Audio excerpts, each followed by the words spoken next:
Okay, hello again there, YouTube fans. This is the Real Creepy Doll Man here. I'm back with an all-new episode, but this is not a normal episode. This is a double episode. So that means the Real Creepy Doll Man will work twice as hard for all YouTube fans and all you diehard Real Creepy Doll Man fans from around the world. It is July the 15th of 2021. Time is now 5:02 p.m. and I forgot to leave the time on the last one, so sorry about that. Let's go back. Does the Real Creepy Doll Man remember, Jerry Lotz? Yes, I had said that early in the first part of the half.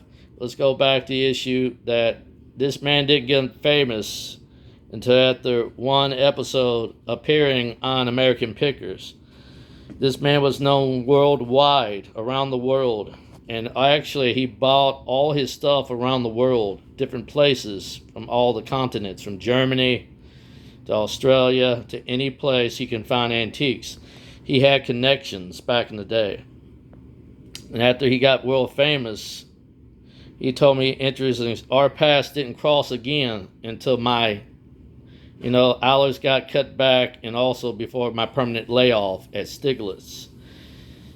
The problem is, me and him used to talk outside on his bench every time I go past his house. And the first time I saw him, I asked him a question.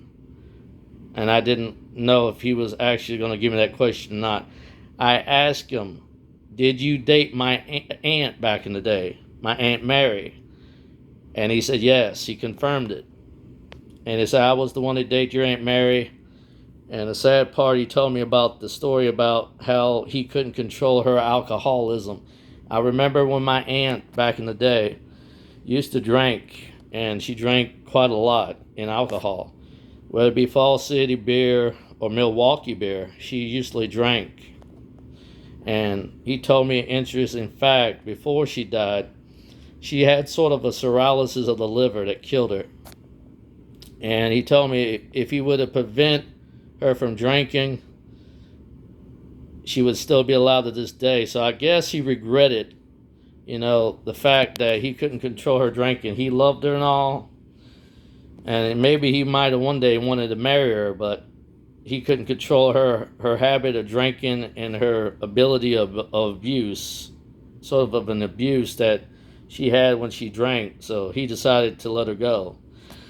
Later down the road, me and him connected, and he told me life stories of his past, all the things he'd done, all the people he had met. I was surprised to see that in this man. He even told me about the incident with, American Pickers and all that. And I could not believe that he was world famous till this day. And then the man he'd buy the shirt off your back if you ask him, if you needed help. He would help a person. And he had helped several people in the past. He even helped me out one time before I was permanently laid off. When they would cut my hours back, he bought a Darth Vader outfit for me for about $800. And he paid me cash money. And I gave it to him cheap for about $800, and I sold him gave my lightsaber with it. Down the road, I sold a lot of things to this man. A few other things. 2 of my big Kiss dolls. I sold him 2 of my wrestling belts and a pocket watch to try to make a little money I needed to get by because they cut my hours from work. When I permanently got laid off on August the 5th of 2010, I couldn't find a job anyway. Times are tough, and nobody will hire you if you have experience or not. I've been in the factory probably about 10 and a half to 11 years of my life. But down the road, I had it good and I had it bad because I worked there for so many years. But let's go back to the big question that he was telling me about his life story as well as I was telling about my problems. And I said, I think we connected. And I got to know him very well.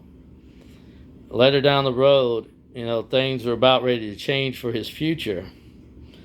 And it was either going to be for the worse or the best. Now, this man, like I said, would get the shirt off your back if you wanted help. He even told me one incident he had when he had a gold chain that was custom made. It had 2 classes on it. And he told me one time he made this stupid mistake that he decided he wanted to go out for breakfast early in the morning at White Castle down on Broadway. He had the chain on. and I think he said it was on 6th or 7th Street. He drove down there to get coffee one day and breakfast, and he went in there and got breakfast and the coffee.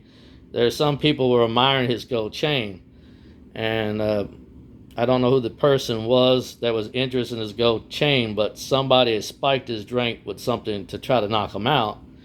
So he quickly felt kind of. He told me this, that he felt kind of dizzy. So he quickly wanted to get out of there, and he quickly got in his car and he drove home. And I don't know who took him to the hospital, where it would be his brother or maybe one of his sisters or his daughter, but they took him to the hospital and he found out illegally he was drugged. Due to that one gold chain he had, his custom gold chain, his thick gold chain he had, he decided to get rid of it since he had misfortune with it. He took it to the pawn shop. Excuse me. And then the pawn shop owner weighed this chain. It was past what the weight was of what a gold chain would weigh. And he had the pawn shop owner's eyes bug out when he saw the weight on the chain. So he decided to give him top dollar for the gold chain that was custom made. It must have been a very good thick gold chain, because a normal size gold chain would be like this, but I'm sure his custom chain was probably about as big as that, I bet. And he sold it. And after he sold it, he probably got a good, amount of money off of it. Well, later down the road, before his passing, I found out that the man had cancer. Jerry Lotz developed cancer. He told me he had cancer. And, I heard that. It's kind of sad. I told him about my Crohn's disease. And we talk about, our health problems. This is before his ordeal with the incident, before he developed Alzheimer's. After that, when he developed Alzheimer's, I talked to another man, and his name, I'm not for sure what his name was, but I talked to him and another guy, Andrew, and they agreed that he was developing memory loss, so they thought it could have been Alzheimer's or dementia. And eventually, it turned out to be Alzheimer's. And Alzheimer's actually what took his life down the road. Before his passing, I made a decision, to talk to his daughter and all, and he wasn't feeling good at the time when I talked to him. But I do remember some of the memories he told me. Interesting stuff I remember, and I hadn't forgot it to this day. But the problem before his passing, his daughter told this at the service when I was there on it was after July the 15th of 2019. Jerry Lotz had passed away. And they didn't do the service till after, I think, the 23rd or the 24th. And I was there, and I had somebody brought me there, Mark. I met him. And he drove me to the funeral home. And I got to hear the point that his daughter told before his passing, a bird had flew in the house and flew in a circle several times before it went back out. It was actually a cardinal bird. And before he passed on, a bird had picked at his window at the hospital before he passed away. And then that was the sign to say that he was going to die eventually. Eventually down the road, before his passing, I got to see some of the antiques. Now, Cheryl did sell a lot of his stuff, and I was lucky to get a few pieces of his items before he died.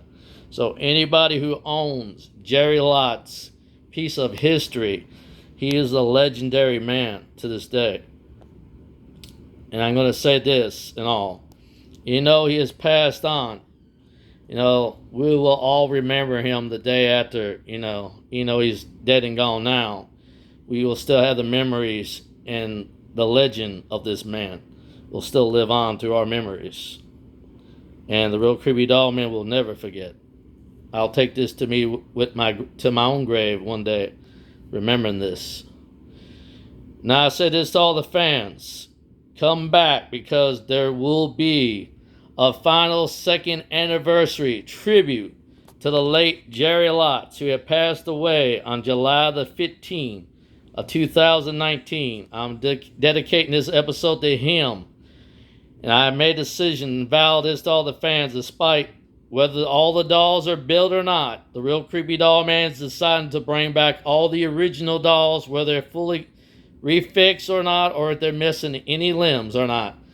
I will bring them all back in the condition they are and bring back Jerry Lotz collection one more time and pay final tribute to the late Jerry Lotz, who passed away on July the 15th of 2019. And in dedication to do this, this will be the last time you will see the dolls, whether they're fully fixed or not. Now, I'm going to say something about the Abraham Lincoln doll. Despite the anniversary is today, I made a decision to vow to do it after the anniversary, to rebuild it. And I'll dedicate one final tribute again to the late Jerry Lotz, meaning pay my final respect by building the doll for him for the grand finale and not bring the doll back until I make the outfit and whatever I need for the doll to finish it all. But watch for the next episode to come. The Real Creepy Doll Man's promised to vow to bring all the dolls back, whether they're together or not, or if they're in pieces. The Real Creepy Doll Man vowed to bring back Jerry Lotz's collection that is now a part and now merged with the Real Creepy Doll Man's collection. Now is a part of the Real Creepy Doll Man's collection. I mean, once owned by Jerry Lotz is now a part of the Real Creepy Doll Man's collection. And his part of his ordeal small collection is now grown to a large collection. So keep watching more to come, because there will be new episodes. What will they be? Watch and find out. This is Real Creepy Doll Man saying to all the fans out there, goodbye, and God bless you all.